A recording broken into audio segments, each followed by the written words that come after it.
a new student here this semester at Appalachian State University, and I just transferred in from Wake Tech in Raleigh. When I first came here, I had a lot of questions. Why is there such a lack of diversity? And if there is such a lack of diversity, what's it like to be a student here and not be white? So I decided to make a documentary to dig a little bit deeper. Currently, I am a graduate student here getting my master's in public history and specializing in museum studies, and I just finished up an exhibit with some other students from the graduate department working on an exhibition for the D.D. Doherty building on the origins of Appalachian State University, which is where a lot of this background kind of comes from, is my research from that.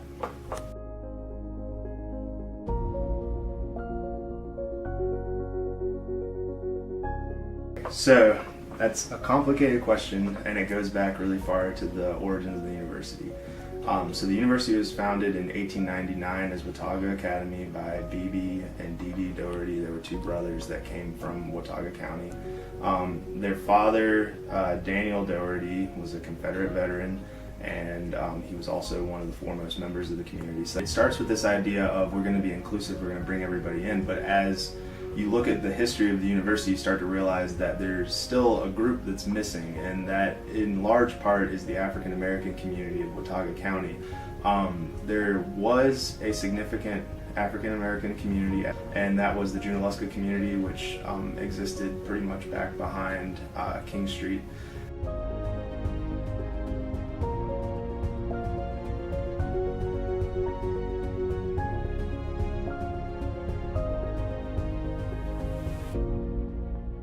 And they operated pretty much separate from the rest of town. A lot of people have stated that they didn't even know it existed, and so there's kind of already this idea of a separate kind of community.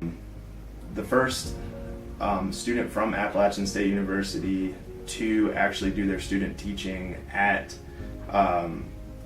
the African Americans Consolidated School, the first white student to do their student teaching there didn't happen until the late 40s. And his name was Stanley South. He ended up becoming a very prominent archaeologist. He wrote a memoir about this experience and his experience in the Consolidated School, and he said that whenever he told his faculty advisor, you know, I'm going to go work, do my student teaching at a Consolidated School, his faculty advisor was shocked and kind of taken aback and tried to kind of talk him out of it. And so, you know, even in the 40s, you know, you're starting to see this, and then you get the civil rights movement in the 50s and 60s, and it blows up. Look at historic rhododendrons from the 60s.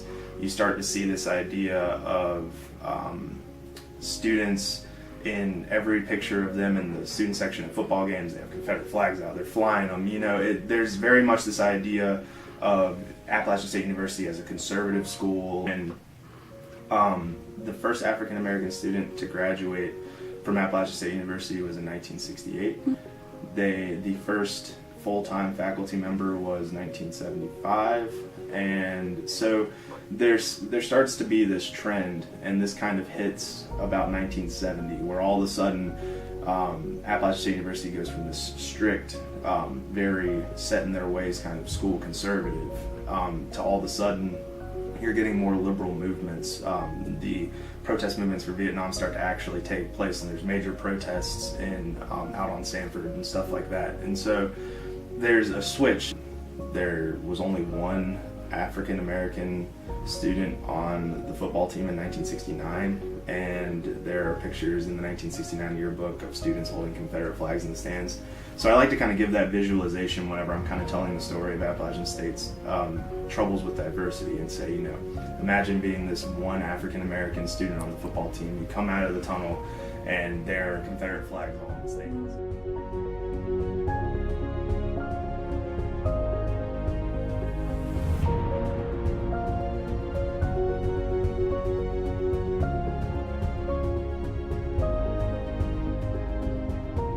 It's kind of this idea of, you know, how how open, how inclusive is this university in actuality. And there was an issue a couple years back. A student put up a billboard in East Hall. It was an RA, and they put up a billboard about white privilege, and it got lit on fire. And there was weeks and weeks and weeks of debate. I was part of that debate.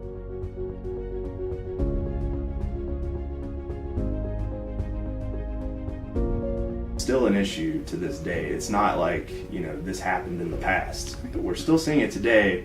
It's changed. It's not people flying Confederate flags in the stands anymore, but there are still these instances that pop up where we're having trouble with diversity on campus. Luckily, the university offers several programs and several clubs to kind of try and help create a safer space for these students. And so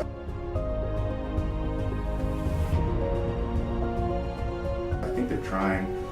But what I think it comes down to is more of the students themselves, and how the students can kind of rise up to kind of defeat this idea, the alt-right movements that are showing up now, the monument stuff that's showing up now. Students are the ones that are going to be able to make the most pressure on the university to make changes and to make things happen, because at the end of the day, we do have a voice, and some people feel like it's not as big as, but if you combine it, it becomes very powerful. And so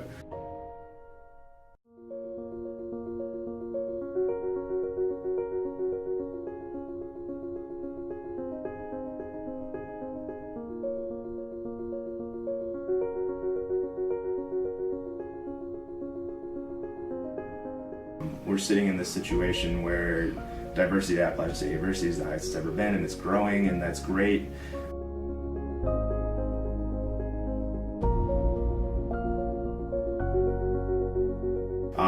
And so with that growth, there's always growing pains. Howard County is a red county. It's very much conservative, but Boone kind of breaks the mold because of the university itself. It's a very blue town because of the students and because of this tourism industry coming in. And there's kind of that change. Diversity kind of falls off once you hit outside of the town area because of that same reason. The university's not there. There's not these more liberal institutions to kind of help push diversity into the other areas. And that's important to note, because it's a little different than other universities. The university had to come to grips with its past, and it still hasn't really done that, in my opinion. There's not, I don't think it's hard enough on itself at certain points, and but that's the nature of the university.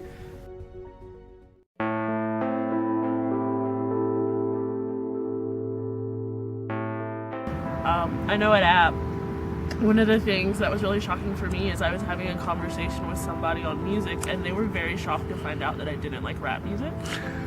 I was like, I don't look at you and think country. So that was very baseball worthy.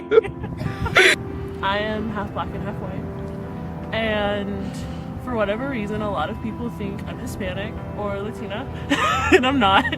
So I get a lot of that racism, and it's really weird getting racism that isn't like you're not of that culture. Right. Like I've gotten told go back to Taco Land and all this other stuff. It's like I'm not Hispanic. There was one incident that didn't necessarily. I was going to my friend's dorm with him, and another resident was going into his room. Walking down the hall, this resident goes into his room with the door open and yells at his presumably white roommate, "What up, nigger?" So that happened, and that's kind of still like baffling. It's more through little things, like little subtle things. It's walking around and people just staring at you because they don't really know what to say, I guess. Yeah, like it's mostly small things. Hearing someone sing the N-word in a song, or random graffiti in the bathroom. I've definitely gotten some like looks from people before, but people good looks, so. a lot of the times I feel like a fetish, or like I'm there for someone to prove something. You know, you think it's a compliment. They think it's a compliment. It's not a compliment. It's really not. It's just very weird. In a conversation, they will automatically assume things. Like, they'll automatically assume you don't understand something because you don't have a dad. Or they'll, like, if there's a pickup game of basketball, they'll automatically choose you. Like, it's funny because it's a stereotype, but then it gets sort of scary because it's repetitive. And then when things start to get repetitive, you start to think people think that. You go into a classroom, there's no black teachers. I haven't had a black teacher the whole time I've been here. And that's really how I've ongoingly just experienced that invisibility of like not seeing any people, having to go out of my way into like administrative and like being really involved in social justice so I can come in contact with people like me with similar experiences. In a classroom, and the teacher asked like, who in here has been to a black church service? I was literally the only black person in the classroom. And like, I was kind of like perpetuating in a stereotype. Yeah. Giving that kind of idea about what black church services are like. And I'm like, yeah, they're loud and all of this, but not every black church is the same. Overall, it is a little weird. You know, I noticed that I am the only brown person in my classroom a lot of times. But I find people are pretty accepting and interested in my culture, interested in my background. I know people tend to be a little bit wary, asking me about my religion, about my race, and just very cautious around me. And they might look at me and trying to decipher what kind of race I am because I am kind of ambiguous. But overall, I think people are pretty accepting. They're just not exactly sure how to approach me, especially given that this is a majority Caucasian family. I personally have not experienced any racism at App. I think the people seem pretty inclusive. I do experience some like exoticizing, I guess if you will, mostly just because I get a lot of questions like, what's your ethnicity, where are you from, things like that like, you know, like my white friends don't get a lot. Like, I feel like that comes up very often. I get a lot of people asking me if I'm Native American, which I'm not, but I mean, I think it's great. Like, I know they don't mean it in an offensive way. I think they're just very curious, or just because I am very like racially ambiguous, so people just are kind of curious to know what's going on with me, even though I am American, born in Colorado. I'm very not exotic at all. So I wanted to check out the sorority scene because I thought I could, you know, see if there was any opportunities for myself. And there were some who, you know, when you grow up as a minority, you learn to kind of pick up on certain things. And one of those things that I learned from a very early age, a t-shirt even, was kind of just that look of disgust and hate.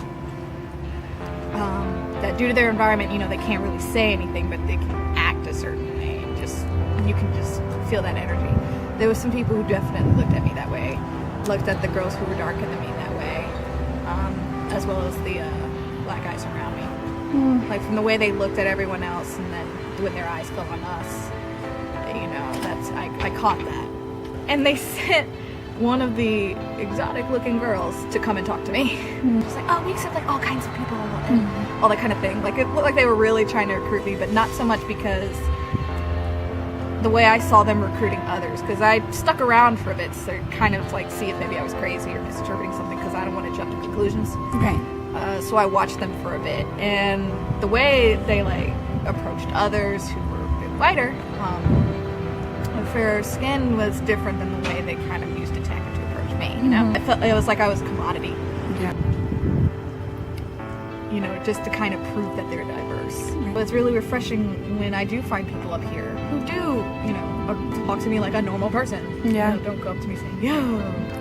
You can't put you in a mold Yeah. based off of the way you look. Like, you can be whatever you want to be. Yep. Yeah. Thank you. Yeah. So I have an experience from this past summer.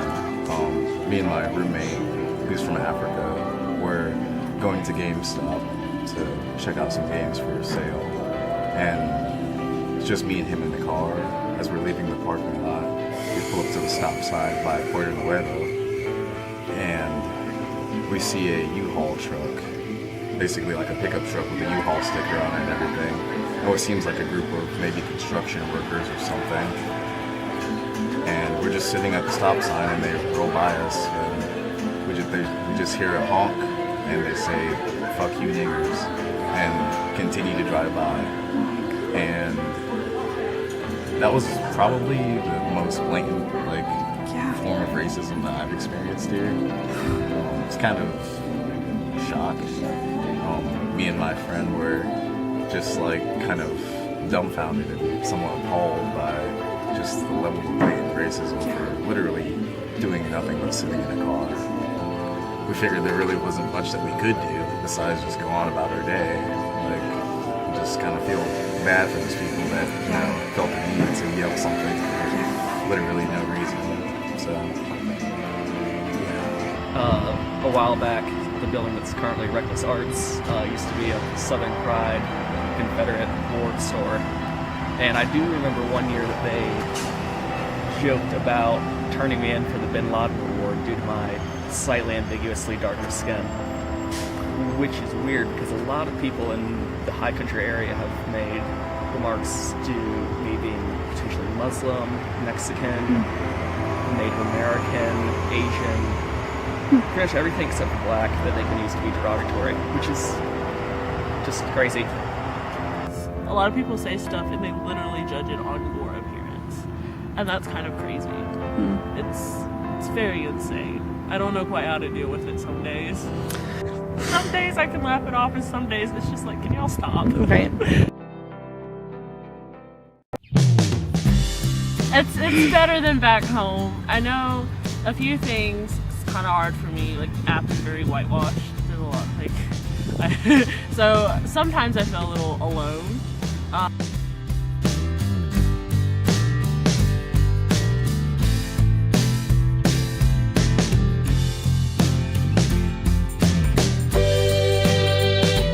Besides that, app is great. I think most people here are putting forth an effort to understand and learn other people's perspectives. And it's not just to say, oh, I support you, but actually to learn and help. But there's things I have to work on for sure. Like the staring. Yeah. that's hard to deal with. Yeah. I actually didn't realize people stared at me until I went to Detroit and realized no one stared. I feel like here the difference is a lot of people are educated, so the way they come about it is from an educated standpoint. It's not just like, I don't like you because you look a certain way, or I have religion to back me up. It's more like they're trying to argue it from a very scientific point of view, which is very odd because you can't. I still really enjoy app. I like the school a lot. I love food. I love the people here. I love my professors. I love the culture here. Most of the culture here. It's a very good school. To be quite honest with you, I never really saw myself going to university. Here, I think for the first time ever, especially in the wake of the elections and all that,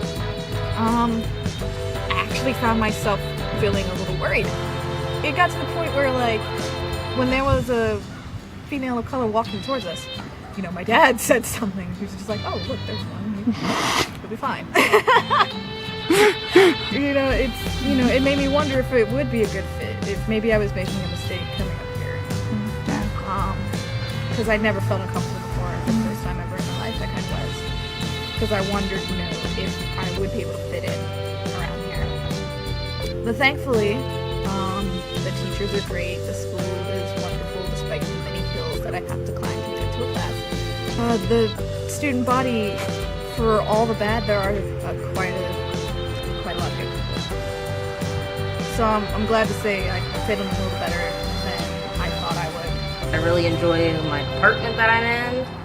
But like I said, the fact that they have to constantly work towards diversity, you shouldn't have to work towards diversity. You should just be diverse. And I feel like a lot of times app is after the fact with a lot of issues. The whole chalking incident last year, why wasn't there something in place to begin with to protect students? Because I literally walked by one of those things, build the wall, and I was like, well, that's great. I know some things you can't change, but you should still have policies in place and be active in trying to counteract those incidents when they do happen.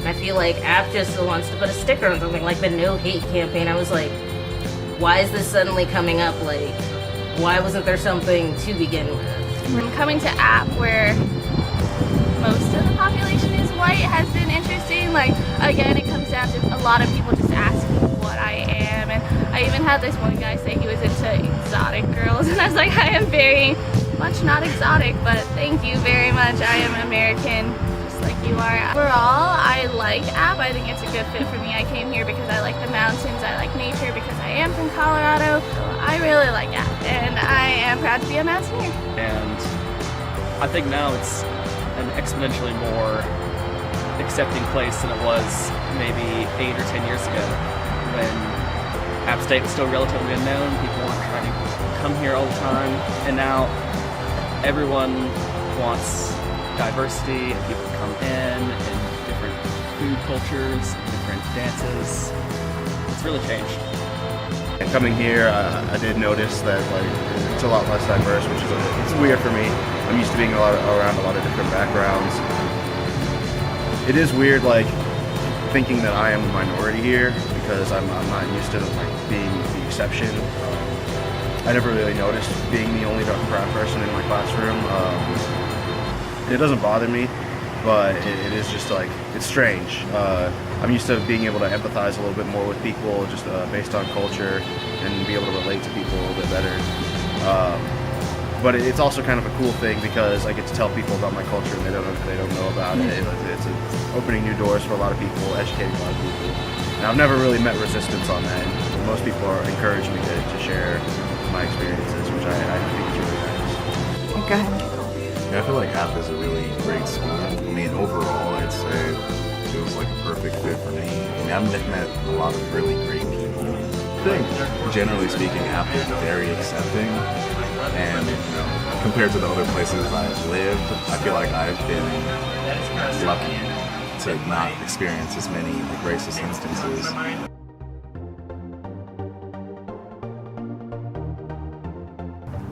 Be mindful and open, and if someone says, hey, that bothers me, don't just brush it off. Like, take the time to understand why it bothers them, and then apply it. Don't just like do it for this one person and then don't do it for everyone else. Try not to stare. If you have a question or you're curious, just come up. We're usually nice people.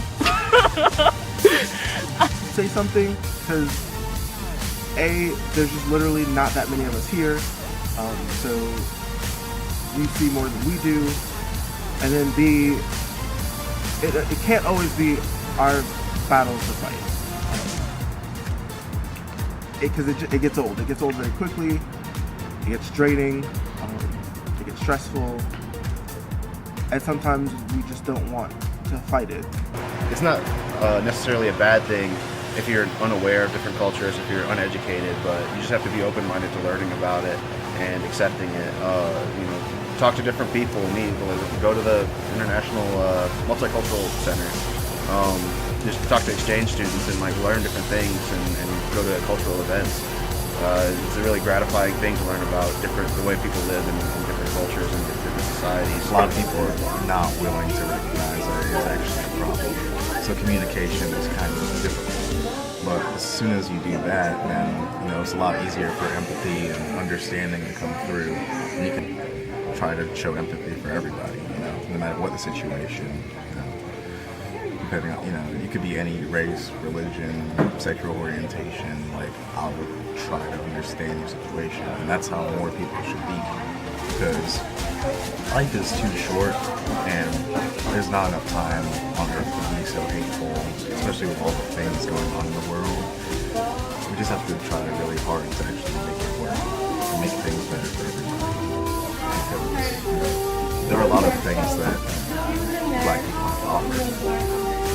Whether it's music, science, education, sports, I feel like the whole race, ethnicity in general has a lot to offer, and the moment that we open ourselves up to it, we're all going to benefit. Listening to the minorities more, the clubs and whatnot, I know we have some really good diversity clubs. Keeping more of an open mind to all the other cultures out there. I don't think people here are deliberately closed-minded or anything like that. I think for the most part, we are very open-minded. But if you do have a friend that is not as open-minded, like trying to get them to be, to that point where we can actually reach 2018 without having to regress. To not change the period and educate and be open to other people's, because the world only gets better with the more cultures that we all experience. And there's so many people up here that haven't experienced that yet. Just opening their mind a little bit can make a world difference. Not be afraid or nervous about speaking to people of color. Approach them like you would anyone else, and you'll be fine. If you say something stupid, we'll let you know. If you say something offensive, we will let you know. Don't be scared of people of color, whether they're black or they're Asian or they're Hispanic. But if you come to us with respect, with genuine care, You shouldn't get a cookie or praise for doing the right thing. Like they constantly want something, a credit or something. Like they want you to be black and a person of color as long as it's good for their PR and their bottom line, as long as they can profit off of it. Yeah. And as long as they can profit off of being like, hey, we're super diverse and we're working towards diversity, but otherwise they don't care. And Athens students especially need to just wake up and start making the administration wake up to the issues. Because diversity should be everywhere on this campus without a word having to be said. We not only deny it, but we angrily deny it. So really foster a sense of trying to understand someone else's lived experience and don't accept easy answers. And that's what college is supposed to be about. My name is Peter Nelson, and I'm an associate professor here at Appalachian State University.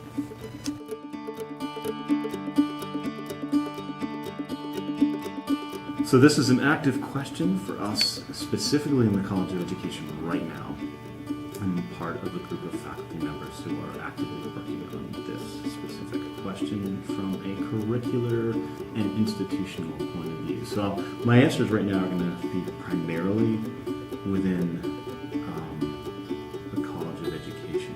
We need to increase the racial diversity of the people who walk around here. And by that I mean the faculty, the leadership, and the students. So we have to racially diversify ourselves in order to create a different context. That's not enough because people of color within our community experience racism, and so we need to change the culture. We need to change the curriculum. We need to change the practices and policies and structures around us. So curricularly, we need to take on issues like race and racism directly, not just in one section of the class, but throughout all of the things that we think about in terms of teaching and learning. It has to be blended throughout everything that we do. So we have to interrogate ourselves constantly and look at how race is intertwined with everything we do. Create different support networks when they're here. There's over the years, people have done research about what is it like to be black at App State, right? And things like you can't get your hair done because there's nobody here on campus that can cut your hair, and they had things like somebody shows up in the student union on certain days to do that, right? To try to make that happen. But there are lists of things like that the dominant white culture around us doesn't understand. So we need to create the context so that people of color are not just here, but also can thrive and are welcome here. And so that also means that we white people also need to change how we think and act and engage with each other and people of color as well. So we have a lot of work to do across the campus.